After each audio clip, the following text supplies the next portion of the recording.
सकारात्मक सोच की शक्ति को आगे बढ़ाते हैं, जिसके राइटर हैं नॉर्मन विसेंट पीग।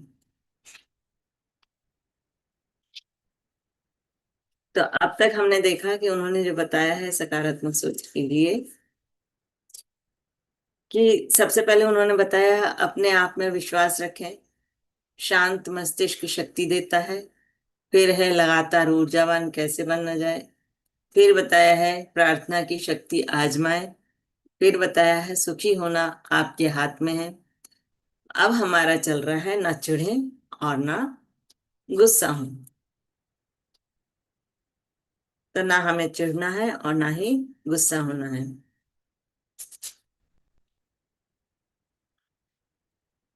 आज तनाव हर जगह पर लोगों के जीवन में स्थायी भाव बन चुका है। मतलब जीवन का एक अंग बन चुका है तनाव। इस तनाव को कम करने के लिए आप अपनी गति को कम करना आरंभ कर सकते हैं। इसके लिए आपको धीमा और शांत होने की आवश्यकता है। चिड़चिड़े ना बने, गुस्सा ना हो, शांतिपूर्ण बनने का अभ्यास करें। ईश्वर की शांति जो सारी समझ से परे है, इसका अभ्यास करना है। फिर उस शांत शक्ति का अनुभव करें जो आपके अंदर है।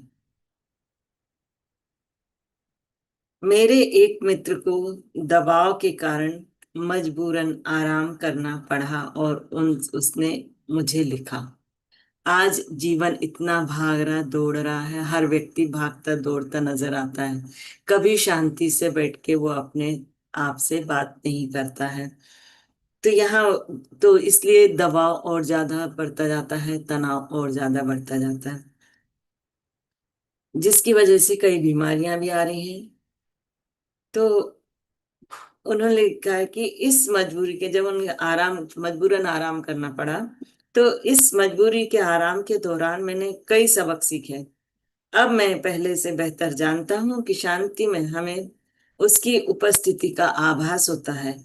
जीवन की धारा कई बार कीचड़ से अस्वच्छ हो जाती है, परंतु कीचड़ भरा पानी, लाओ त्सु ने कहा, अगर रुक जाए तो साफ बन जाता है। अगर कितना भी कीचड़ वाला पानी है, अगर वो शांत हो जाता है, उसमें हलचल नहीं होती है, तो वो अपने आप स्वच्छ हो जाता है। कीचड़ नीचे बैठ जाता है, पानी ऊपर साफ हो जाता है।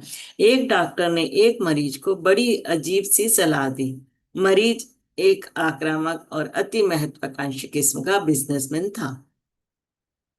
रोमांचपूर्ण स्वर में उसने डॉक्टर को बताया कि उसे ढेर सारा काम करना पड़ता है और उसे इसे तत्काल निपटाना होता है, वरना पहाड़ टूट जाएगा।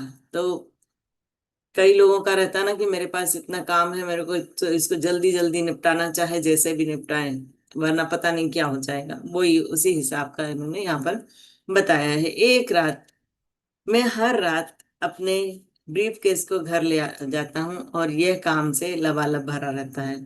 उसने नर्वस होकर कहा, मरीज ने डॉक्टर से नर्वस होकर कहा कि मैं ब्रीफ केस घर ले जाता हूँ, वो काम से भरा हुआ रहता है।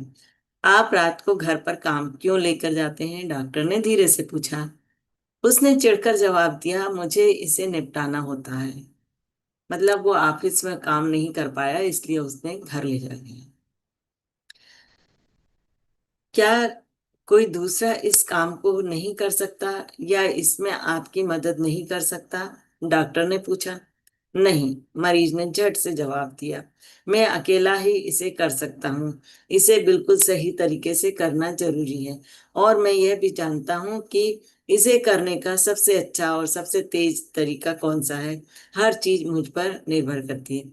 मतलब हम कई बार क्या होता है, किसी भी काम को लेकर के इतने परेशान हो जाते हैं कि उन्हें लगता है कि केवल ये काम हम ही कर सकते हैं और कोई नहीं कर सकता। तो हम ये जिम्मेदारी किसी और को नहीं देते हैं। तो मैं आपको जो दवा लिखूंगा, क्या आप उसे लेंगे? डॉक्टर ने पूछा।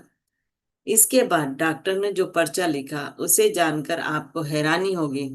मरीज को अपने काम से हर दिन में 2 घंटे की लंबी दूरी तक घूमने जाने का निकालना पड़ेगा। मतलब वो जो काम करता है उसमें से अपने लिए 2 घंटे का समय निकाले और दूर तक घूम करके आए।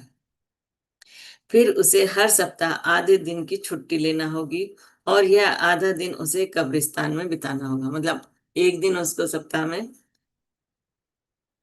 आधे दिन की छुट्टी करना होगी, और वो आधा दिन उसका कब्रिस्तान में गुजरेगा।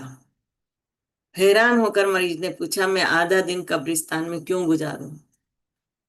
तो डॉक्टर ने कहा, मैं ये चाहता हूं कि आप कब्रिस्तान में जाकर टहलें और उन लोगों की कब्र के पत्थर देखें जो वहां हमेशा के लिए सोए हुए हैं। मैं आपको इस तथ्य पर चिंतन करने के लिए कहूंगा कि वहां ऐसे कई लोग हैं जो आपकी ही तरह ये सोचते थे कि पूरी दुनिया का भार उन्हीं के कंधों पर है, और अगर वे काम नहीं करेंगे तो दुनिया चलना बंद हो जाएगी। मैं आपको इस गंभीर तथ्य पर चिंतन करने के लिए कहना चाहूंगा कि जब आप उस कब्रिस्तान में हमेशा के लिए पहुंच जाएंगे, इसके बाद भी दुनिया चलती रहेगी। हालांकि आप महत्वपूर्ण हैं, परंतु दूसरे वह काम करने लगेंगे जो आप अभी कर रहे हैं, जिसके लिए आपको अभी लगता है कि मैं ही कर सकता हूँ, कोई और नहीं कर सकता है। तो अगर आप नहीं रहेंगे तो दूसरे लोग वही काम करने लगेंगे। मैं आपको सुझाव दूंगा कि आप कब्र के पत्थर पर बैठ जाएं और इस वक्तव्य को दोहराएं, क्योंकि 1000 वर्ष तेरी दृष्टि में ऐसे हैं जैसा कल का दिन जो बीत गया, यह रात का एक पहर। मरीज को पूरी बात समझ में आ गई। उसने अपनी गति को कम कर लिया। उसने अपने आप काम को दूसरों के जिम्मे सौंपना सीख लिया। उसने गुस्सा होना और चिढ़ना बंद कर दिया। उसे शांति मिल गई। और यह भी जोड़ा जा सकता है कि अब वह पहले से बेहतर काम करने लगा है। वह एक अधिक दक्ष संगठन विकसित कर रहा है, और वह स्वीकार करता है कि उसका बिजनेस पहले से बेहतर है। तो जब हम काम का बहुत अधिक बोझ अपने ऊपर ले लेते हैं तो गुस्सा होने लगते हैं, चिड़चिड़ाहट होने लगती है। तो जब हम अपने शांति से उस काम को करने लगते हैं, थोड़ा सा गेप देने लगते हैं, थोड़ा अपने आप से जुड़ने लगते हैं, तो वो काम भी अच्छा होने लगता है और हमारी चिड़चिड़ाहट और गुस्सा भी कम होने लगता है। तो हर 24 घंटों में से कम एक बार, खास तौर पर दिन के सबसे व्यस्त हिस्से में से, आप जो भी कर रहे हैं उसे 10 या 15 मिनट मिनट के लिए एक तरफ रख दें और शांति का अभ्यास करें। अगर कोई कार्य आप लगातार कर रहे हैं तो थोड़ी देर के लिए उस काम को एक तरफ रख दें और शांति का अभ्यास करें। ऐसे भी समय होते हैं जब यह अनिवार्य हो जाता है कि हम अपनी तूफानी गति पर दृढ़ता पूर्वक नियंत्रण कर लें। और इस बात पर जोर दिया जाना चाहिए कि रुकने का एकमात्र तरीका रुकना होता है।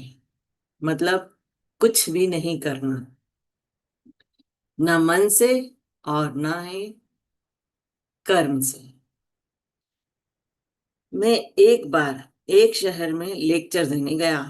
रेलवे स्टेशन पर कमेटी के एक सदस्य मुझे लेने आए।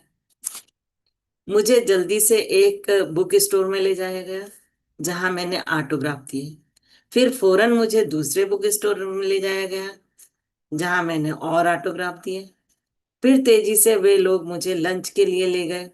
लंच के बाद वे मुझे तुरंत ही एक मीटिंग में ले गए। मीटिंग के बाद मुझे फटाफट होटल पहुंचाया गया, जहां मैंने अपने कपड़े बदले और मुझे रिसेप्शन में ले जाया गया, जहां मैं सैकड़ों लोगों से मिला और मैंने 3 गिलास फ्रूट जूस पिया। फिर मुझे दोबारा होटल लाया गया और मुझसे कहा गया कि मेरे पास डिनर के लिए तैयार होने को सिर्फ 20 मिनट का वक्त है। जब मैं कपड़े पहन रहा था तभी टेलीफोन की घंटी बजी, और किसी ने कहा, जल्दी करो, जल्दी करो, जल्दी से कपड़े पहनकर नीचे आ जाओ, हमें डिनर पर जल्दी पहुंचना है। मतलब उसे जरा भी टाइम नहीं मिला अपने लिए। कंटिन्यू वो काम करता रहा। रोमांचित होकर मैंने कहा, मैं बस अभी नीचे आता हूँ। मैं जल्दी से तैयार हुआ और नीचे की तरफ भागा। मैं इतना रोमांचित था कि मुझसे ताले में चाबी नहीं लग रही थी। यह बहुत ज्यादा एक्साइटमेंट हो जाता है तो हम जो काम करते हैं वो आसानी से नहीं होता। जल्दी से मैंने अपने आप को देखा ताकि यह सुनिश्चित कर लूं कि मैं पूरी तरह तैयार था, और फिर मैं लिफ्ट की तरफ भागा। तभी अचानक मैं रुक गया। मैं हाँफ रहा था। मैंने खुद से पूछा, इतनी जल्दबाजी किसके लिए? इस अनंत भागदौड़ का क्या मतलब है? क्या यह मूर्खतापूर्ण नहीं है? फिर मैंने अपनी स्वतंत्रता का ऐलान कर दिया और कहा, इस बात से कोई फर्क नहीं पड़ता कि मैं डिनर लूं या ना लूं। इस बात से कोई फर्क नहीं पड़ता कि मैं भाषण दूं या ना दूं। मुझे डिनर के लिए जाने की कोई जरूरत नहीं है, और वैसे भी मुझे कोई खास भूख भी नहीं है। इसलिए जानबूझकर धीमे कदमों से मैं कमरे में वापस आया और दरवाजा खोलने में मैंने अपना समय लिया। मैंने नीचे फोन करके कहा, अगर आप मेरे बिना डिनर चालू करना चाहें तो शौक से कर लें। अगर आप मेरा इंतजार करना चाहते हैं तो मुझे नीचे आने में थोड़ा वक्त लगेगा, क्योंकि अब मैं जल्दबाजी में काम नहीं करूंगा। इसलिए मैंने अपना कोट उतार लिया। मैं बैठ गया। मैंने अपने जूते उतारे, अपने पैर टेबल पर रखकर मैं चुपचाप बैठा रहा। फिर मैंने बाइबल खोली और बहुत धीरे धीरे 121वां भजन जोर से पढ़ना शुरू किया। मैं अपनी आंखें पर्वतों की ओर उठाऊंगा, जहां से मुझे सहायता मिलेगी। मैंने पुस्तक को बंद कर लिया और मैंने खुद से कहना शुरू किया, चलो छोड़ो भी, अब थोड़ा धीमे आराम से जीना सीखो। और फिर मैंने खुद को याद दिलाया, ईश्वर मेरे पास है और उसकी शांति मुझे स्पर्श कर रही है। मैंने खुद को समझाया, मुझे खाने की कोई जरूरत नहीं है, वैसे भी मैं बहुत ज्यादा खाता हूँ। इसके अलावा शायद डिनर बहुत अच्छा नहीं होगा, और अगर मैं अभी शांति से रहूंगा तो मैं रात को 8 बजे ज्यादा अच्छे से भाषण दे सकूंगा। इसलिए मैंने वहां बैठकर 15 मिनट तक आराम किया और प्रार्थना की। मैं जब कमरे से बाहर निकला तो अद्भुत शांति, व्यक्तिगत विजय का एक ऐसा अनुभव हो रहा था जिसे मैं कभी नहीं भुला पाऊंगा। मुझे इस बात का सुखद एहसास था कि मैंने जल्दबाजी के राक्षस को हरा दिया था, और मैंने खुद को भावनात्मक नियंत्रण अपने हाथ में ले लिया था।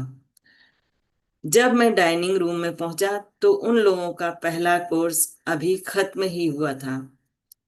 इस तरह मुझे देर से पहुंचने के कारण सिर्फ सूप से वंचित रहना पड़ा, जो लोगों की राय में कोई बड़ा नुकसान नहीं था। तो केवल उसको सूप भर नहीं मिला था, बाकी सब कुछ मिल गया था, लेकिन उसको जो शांति का एहसास हुआ उसको वो कभी नहीं भूल पाएगा, ऐसा उसका कहना है। तो यही है कि हमें भाग दौड़ की जिंदगी से थोड़ा वक्त शांति से अपने लिए निकालना बहुत ज्यादा जरूरी है। तो थैंक यू सो मच इतने अच्छे से प्यार से सुनने के लिए।